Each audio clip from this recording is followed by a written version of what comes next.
ದಾವಣಗೆರೆ ಜಿಲ್ಲೆ ಹರಿಹರ ತಾಲೂಕು ಹರಿಹರ ನಗರದಲ್ಲಿ ಮುಜ್ಕೋ ಮೇರೆ ಬಾಸ್ ಜಮಾನತ್ ಹೊಂಡೆಗ ರಸಮಂಜರಿ ಕಾರ್ಯಕ್ರಮವನ್ನು ಖ್ಯಾತ ಗಾಯಕರಾದ ಮೊಹಮ್ಮದ್ ಅಜೀಜ್ ಇವರ ನೆನಪಿನಲ್ಲಿ ಆಯೋಜನೆ ಮಾಡಲಾಗಿತ್ತು.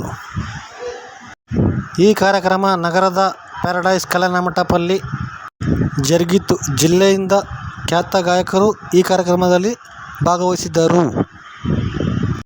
ಮುಖ್ಯ ಅತಿಥಿಗಳಾಗಿ ಸುಭಾಷ್ ಬಂಗಾಳೆ, ಬಿ. ಮೊಹಮ್ಮದ್ ವಾಜಿದ್ ಸಾಬ್, ಸಿಕಂದರ್ ಬಾಷಾ, ದಾವಣಗೆರೆ ಜಿಲ್ಲೆ ಜನತಾವಾಣಿ ವರದಿಗಾರರು ಆರಿಫುಲ್ಲಾ, ಬಿ. ಮೊಹಮ್ಮದ್ ಅನ್ವರ್ ಇನ್ನೂ ಅನೇಕ ಜನ ಉಪಸ್ಥಿತರಿದ್ದರು.